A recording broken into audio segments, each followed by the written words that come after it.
Good evening, કેમ છો બધાય? ગુડ આફ્ટરનૂન, ગુડ મોર્નિંગ એ લાગુ પડે હો તમને. જ્યારે વિડીયો જોવો જેને જે લાગુ પડે એ પ્રમાણે લઈ લેવાનું, બરાબર? વરસાદ ગમે ત્યારે આવે તો કેમ આપણે સ્વીકારી લઈએ, ના તો ન પડાય એમ. ઓકે, તો છેલ્લે આપણે બેઝિક મેથેમેટિક્સની ચર્ચા ચાલુ છે. બેઝિક મેથેમેટિક્સની અંદર એકમ વર્તુળ શીખી ગયા આપણે, પછી રેખાનો ઢાળ આપણે શીખી ગયા, વિકલનની થોડીક એવી ઇન્ફોર્મેશન આપી હતી, બરાબર? તો હવે એક બે વિડીયો આપણા વિકલનના રહેશે, પછી આપણે આગળ ચર્ચા કરશું, બરાબર? તો આપણે બેઝિક મેથેમેટિક્સમાં થર્ડ પોઈન્ટ છે વિકલન. ઇંગ્લિશમાં એને કહેવાય ડિફરન્સિએશન. અને લાસ્ટ વિડીયોમાં મેં તમને કીધું હતું કે જ્યારે અતિ સૂક્ષ્મ ફેરફાર હોય, એક એક્ઝામ્પલ સાથે વાત કરી હતી, યાદ છે ને? ત્યારે વિકલનની જરૂર પડે, બરાબર? તો માની લ્યો કે એમાં આપણે કીધું હતું કે જો આવી રીતના લખેલું હોય dy/dx, તો આને શું કહેવાય? એક્સની સાપેક્ષે વાયનું વિકલન. જેની સાપેક્ષે હોય એ છેદમાં આવે, અને જેનું વિકલન લેતા હોય એ અંશમાં પદ હોય.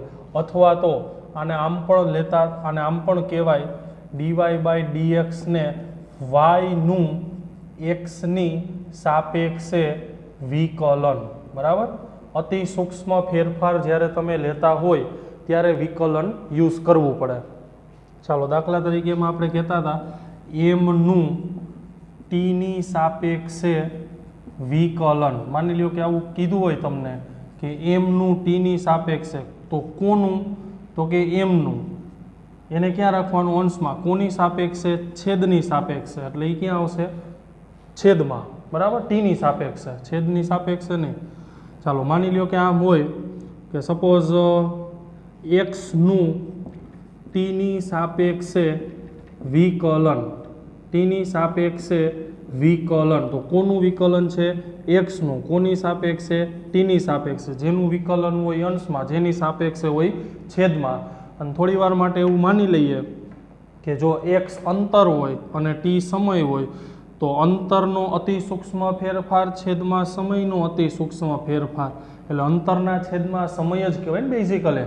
અને અંતરના છેદમાં સમય એટલે વેગ આપે, જેને આપણે શેના વડે દર્શાવીએ છીએ? વી વડે. શું બોલું છું ખબર પડે? ચાલો, હજી એક એક્ઝામ્પલ. માની લ્યો કે આવું હોય વીનું ટીની સાપેક્ષ, આ કોઈના બાપાનું નામ નથી બોલ્યો, વીનું. વી એટલે વેગ છે, ટીની સાપેક્ષે વિકલન. વળી પાછું ઘણાઈને એમ થાય કે આ તો જો મારા પપ્પાનું નામ ખીજવે. તો જેની સાપેક્ષે હોય એને ક્યાં રાખવાનું? છેદમાં. જેનું વિકલન હોય અંશમાં. વી વેગ હોય, ટી સમય હોય, તો વેગનો અતિ સૂક્ષ્મ ફેરફાર છેદમાં સમયનો અતિ સૂક્ષ્મ ફેરફાર. વેગના છેદમાં સમય આપશે પ્રવેગ. ખબર પડી ગઈ? તો આને કહેતા હતા આપણે ડિફરન્સિએશન. તો ડિફરન્સિએશનનો મતલબ શીખી લીધા બાદ હવે આપણે વિકલનને લગતા થોડાક નિયમો છે, બેઝિક નિયમો. એ બેઝિક નિયમોની આપણે ચર્ચા કરીએ. એમાં પહેલો નિયમ વાક્ય સાથે જ યાદ રાખવાનું, બરાબર? એમાં નિયમો વિકલનના નિયમો. એમાં પહેલું, ચલનું તેજ ચલની સાપેક્ષે વિકલન વન થાય. ચલ એટલે જેની કિંમત બદલાતી જતી હોય, બરાબર? એને ચલ કહેવાય. જેની કિંમત અચળ હોય એને, જેની કિંમત બદલાતી ન હોય એને અચળ કહેવાય. દાખલા તરીકે 5, 10, 15,000, 5,000, લાખ, બરાબર? એ બધી અચળ કિંમતો કહેવાય. જેની કિંમત ચલ બદલાતી હોય એને ચલ કહેવાય. તો ચલનું તે જ ચલની સાપેક્ષે વિકલન કેટલું થાય? 1 થાય. આ એનો પહેલો નિયમ. એમાં પહેલું એક્ઝામ્પલ માની લો કે આમ હોય એક્સની સાપેક્ષે વિકલન. તો કોની સાપેક્ષે છે? એક્સની સાપેક્ષે. કોનું વિકલન? એક્સનું. કેટલું થાય? 1. આવું ન કરતા હો, ડી ઉડી ગયા ને એક્સ ઉડી ગયા, એમ નહીં. 1 બરાબર 1 એમ નથી. આ એક્સનો અતિ સૂક્ષ્મ ફેરફાર જેટલો છે એટલો જ બીજા એક્સનો અતિ સૂક્ષ્મ ફેરફાર છે, એટલે શું થાય છે? 1. ચાલો, હજી એક એક્ઝામ્પલ માની લ્યો કે વાયની સાપેક્ષે વિકલન, તો ડીવાય બાય ડીટી ક્યાં થઈ ગયું છોકરા? ડીવાય બાય ડીવાય બરાબર શું થાય? 1. રેડી? ત્રીજો, ચાલો માની લો કે આમ હોય કે વીની સાપેક્ષે વિકલન, તો શું થાય? ડીવી બાય ડીવી બરાબર શું થશે? 1. ટૂંકમાં ચલનું તે જ ચલની સાપેક્ષે વિકલન 1 થાય. રેડી? ચાલો બીજો નિયમ અચળ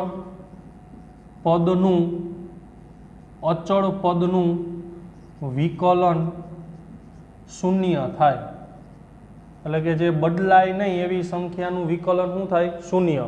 જસ્ટ એક્ઝામ્પલ, દાખલા તરીકે 5નું ટીની સાપેક્ષે વિકલન.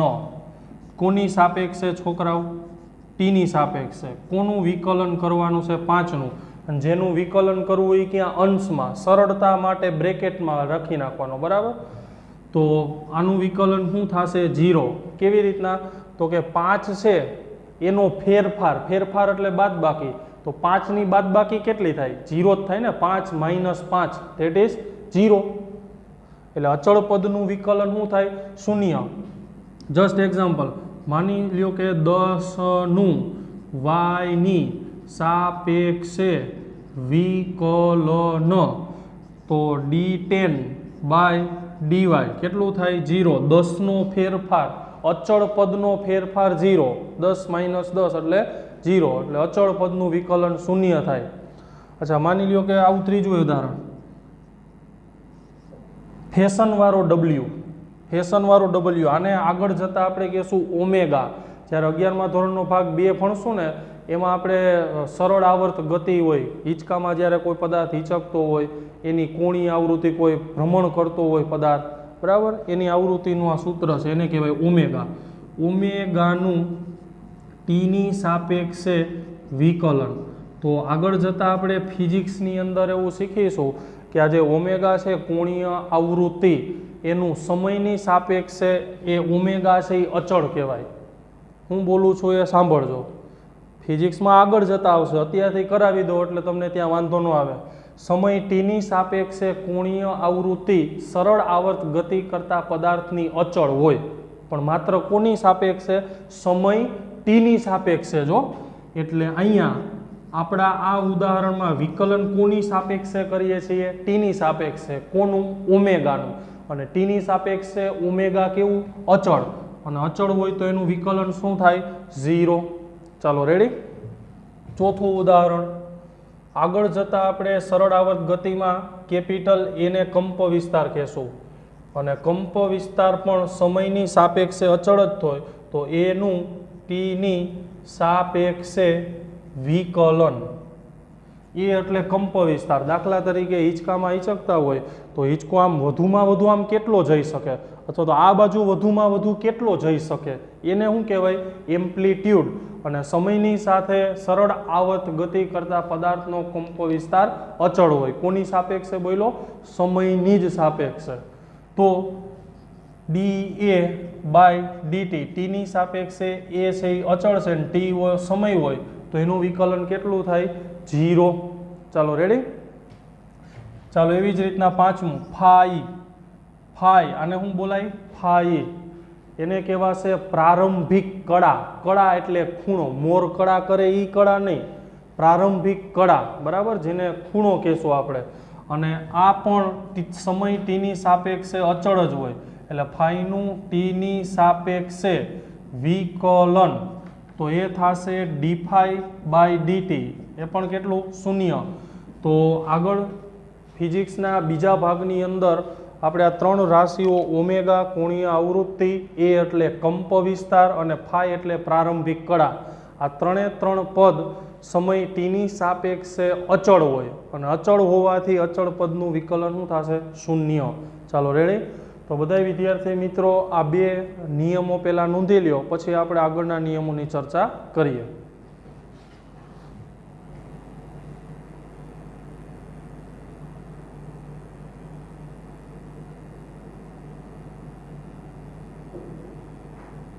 ચાલો ત્યારબાદ ત્રીજો નિયમ આગળ વધીએ. ત્રીજો નિયમ, જો ચલની આગળ અચળ સંખ્યા હોય, જો ચલની આગળ અચળ સંખ્યા હોય તો અચળ સંખ્યા સામાન્ય નીકળે અને વિકલન ચલનું થાય. બરાબર, એક્ઝામ્પલ આપીએ એટલે સમજાઈ જાય. પહેલું ઉદાહરણ માની લ્યો કે આવું હોય, ફાઈ ટી, દાંત કાઢોમાં કોઈ ફાઈ ટી નું ટીની સાપેક્ષે વિકલન. કોનું વિકલન? ફાઈ ટીનું. તો એને ક્યાં રાખવાનું? અંશમાં, કાઉન્સમાં પૂરી દેવાનો, સહેલું પડે એટલે. કોની સાપેક્ષે? ટીની સાપેક્ષે. ચાલો, ફાઈ ટીનું ટીની સાપેક્ષે વિકલન. તો ટી છે એ ચલ છે, ટીની કિંમત બદલાતી હોય ને, અને 5 છે એ અચળ સંખ્યા છે. તો જો ચલની આગળ અચળ સંખ્યા હોય તો અચળ સંખ્યા 5 એ શું થઈ ગઈ? વિકલનમાંથી સામાન્ય. વિકલન કોનું થાય? ચલનું. ચલ તરીકે કોણ હોય? તો એકલો ટી. તો ટીનું ટીની સાપેક્ષે વિકલન શું થાય? 1. એટલે આનો જવાબ શું આવશે? 5. બોલો, સમજાણું? હજુ એક ઉદાહરણ લઈએ. ચાલો, માની લ્યો કે આવું હોય, 6y નું yની સાપેક્ષે વિકલન.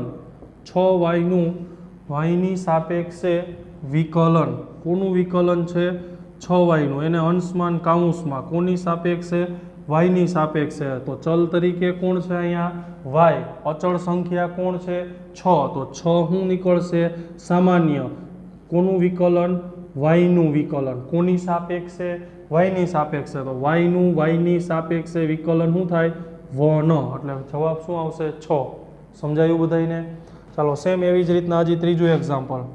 માની લ્યો કે આમ હોય, ઓમેગા ટીનું ટીની સાપેક્ષે વિકલન. તો મેં તમને હમણાં જ કીધું હતું ને કે આગળ જતાં સરળ આવર્ત ગતિ કરતો પદાર્થ હોય અને ટીને જો આપણે સમય લઈ તો સમયની સરખામણીમાં ઓમેગા કેવું કહેવાય? અચળ. રેડી? તો d omega t by dt. ચાલો, સમજાય છે? ઓમેગા શું નીકળશે? સામાન્ય. ડીટી બાય ડીટી એટલે 1. એટલે ફાઇનલ આન્સર શું આવશે? ઓમેગા. ક્લિયર? ચાલો, કેટલા ઉદાહરણ થયા? 3. 4 ઉદાહરણ આપી દો, હાલશે ને? ચાલો, માની લ્યો કે ફાઈ ટી. ફાઈ એટલે ઓલો ઇંગ્લિશનો ફાઈ નહીં, આની ફાઈ પણ આની ફાઈ બોલાય. ફાઈ ટીનું ટીની સાપેક્ષે વિકલન. ચાલો, d phi t by dt. હાલો, આનો જવાબ બોલો જી ડાયરેક્ટ. શું આવશે? Yes, phi. ચાલો, રેડી? એટલે જો ચલની આગળ અચળ સંખ્યા હોય તો અચળ સંખ્યા સામાન્ય નીકળે અને વિકલન ચલનું થાય. ત્યારબાદ ચોથો નિયમ, સરવાળા અથવા બાદબાકી માટે. આમાં કોઈ ગુજરાતીમાં સેન્ટેન્સ નથી, પ્રોસેસ ખાલી કરવાની છે. આગળના 3 નિયમો એક આયરે ભેગા આવી જાય. એક્ઝામ્પલ આપીએ એટલે વધારે સમજાય. માની લ્યો કે તમને આમ આપ્યું હોય 3t + 2 નું ટીની સાપેક્ષે વિકલન. 3t + 2 નું ટીની સાપેક્ષે વિકલન. તો કોનું વિકલન કરવાનું છે? 3t + 2 નું. એને ક્યાં રાખવાનું? અંશમાં અને કાઉન્સમાં. કોની સાપેક્ષે? ટીની સાપેક્ષે. એને ક્યાં રાખવાનું? છેદમાં. તો સરવાળા અને બાદબાકીમાં આવું યાદ રાખવું હોય તો રાખી શકાય કે છૂટું પાડી દેવાનું. શું પાડી દેવાનું? છૂટું પાડી દેવાનું. જુઓ કેવી રીતના. પહેલાં ખાલી 3t નું કોની સાપેક્ષે?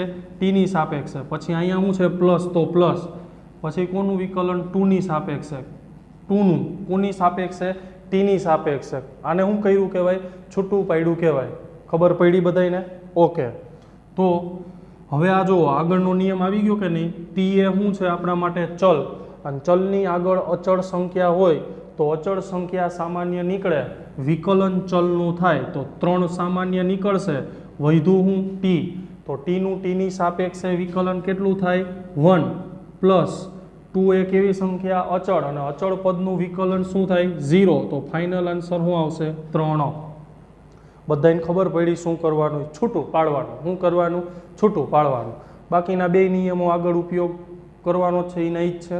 હજુ એક 2-3 ઉદાહરણ લઈએ એટલે વધારે સમજાય.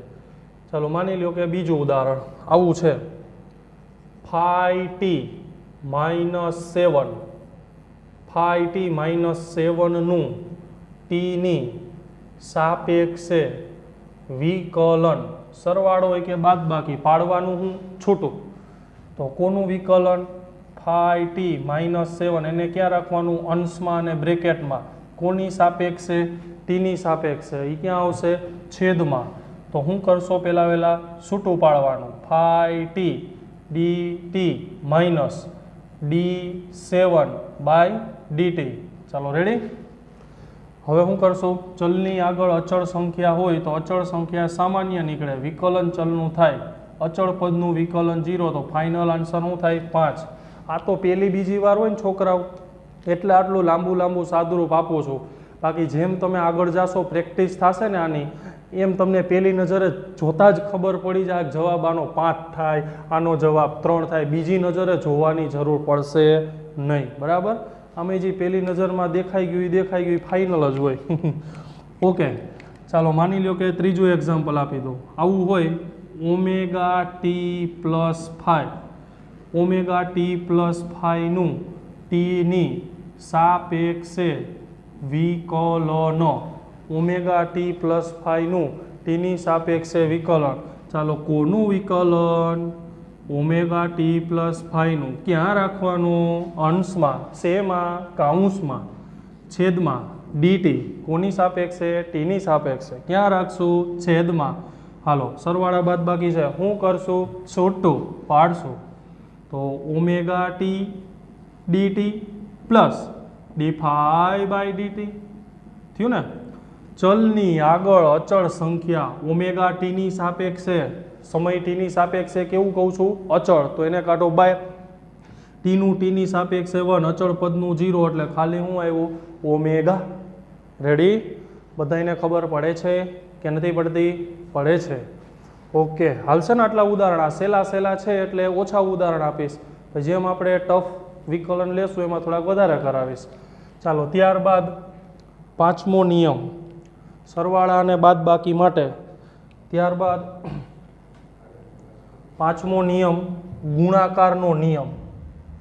પાંચમો ગુણાકારનો નિયમ. વાક્યને સાંભળજો એટલે એમનું મેં આવડી જશે.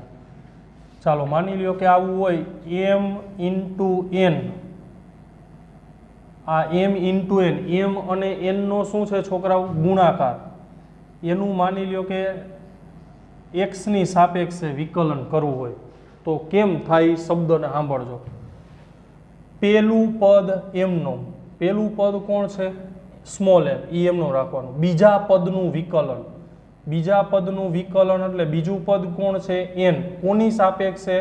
x ની સાપેક્ષે. તો n નું x ની સાપેક્ષે વિકલન કેટલું થાય? dn/dx. ક્લિયર? પછી પ્લસ બીજું એમનો, બીજું પદ કોણ છે? n, એ એમનો રાખવાનું. પેલા પદનું વિકલન, પેલું પદ કોણ છે? m. કોની સાપેક્ષે વિકલન? x ની સાપેક્ષે. તો શું થાય? dm/dx. એટલે આખું વાક્ય આમ બોલાય, પેલું એમનો બીજાનું વિકલન વત્તા બીજું એમનો પેલાનું વિકલન. ટૂંકમાં વારો બેયનો આવો જોઈએ, આડાઅવરો ગમે એ હાલશે. શેમાં? વિકલનમાં. રેડી? ચાલો હજી એક એક્ઝામ્પલ આપે એટલે તમને આવડી જાય. ચાલો માની લ્યો કે આમ હોય આ મોહિતનો m અને આ સતાસિયાનો s અને આલ્ફાનો લઈ લઉં છું a. ગમે હાલે, આમાં તો કાંઈ મેથ્સનો કન્સેપ્ટ ક્લિયર હોવો જોઈએ. નામ છે ક્યાં લેના દેના મેરા કામ દેખો યારો. આવા તો કયો કાકા વિડીયો જોઈ રાખો. સારું હાલો. તો હું કીધું તું? પેલું એમનો બીજાનું વિકલન. પેલું એટલે એમનો બીજાનું વિકલન, બીજાનું એટલે એસનું કોની સાપેક્ષે? એની સાપેક્ષે, એટલે ડીએસ બાય ડીએ. ચાલો માની લ્યો કે બીજું એમનોમ પેલાનું વિકલન, બીજું એટલે એસ એમનોમ, પેલાનું વિકલન એટલે ડીએમ બાય ડીએ. ચાલો ખબર પડી બધાને? શું યાદ રાખશો? પેલું એમનોમ બીજાનું વિકલન વત્તા બીજું એમનોમ પેલાનું વિકલન. હું પેલું બીજું પદ હો. ક્લિયર? ચાલો હવે મારા બોર્ડ સાફ કરવું પડશે, એ પહેલાં એક નજર કરી જાઉં પછી આગળ વધીએ.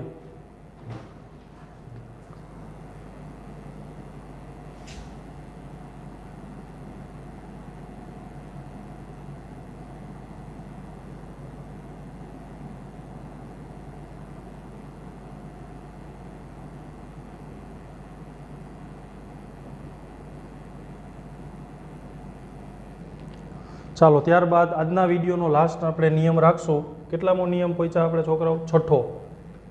છઠ્ઠો નિયમ, ભાગાકારનો નિયમ. ગુણાકારનો શું હતો? પેલું એમનોમ બીજાનું વિકલન વત્તા બીજું એમનોમ પેલાનું વિકલન વત્તા વચમાં માઇનસ ન કરી નાખતા યાર. ચાલો માની લ્યો કે આવું છે એમ બાય એન, એનું એક્સની સાપેક્ષે વિકલન. તો આ બે કેવા સંબંધ ધરાવે છે? ભાગાકારનો ને. તો આમાં સાંભળજો શું આવશે. છેદ એમનોમ, હું છેદ એમનોમ અંશનું વિકલન, અંશનું વિકલન એટલે ડીએમ બાય ડીએક્સ વત્તા અંશ એમનોમ છેદનું વિકલન છેદમાં છેદનો વર્ગ. પૂરું. ફરી એકવાર બોલું, નો યાદ રહે ને તો આ બોલું નહીં, લખતું જવાય. છેદ એમનોમ અંશનું વિકલન પ્લસ અંશ એમનોમ છેદનું વિકલન છેદમાં છેદનો વર્ગ. વર નહીં વર્ગ, એને શું કહેવાય? ભાગાકારનો નિયમ. રેડી? તો આજનો વિડીયો આપણે અહીંયા સુધી રાખશું. નેક્સ્ટ વિડીયોમાં હજી વિકલનની ચર્ચા બાકી છે, એ આગળ વધારશું. રેડી? ત્યાં સુધી બધા વિદ્યાર્થી મિત્રો સરસ રીતે ભણતા રહેજો, વાંચતા રહેજો, મહેનત કરતા રહેજો. રેડી? Thank you.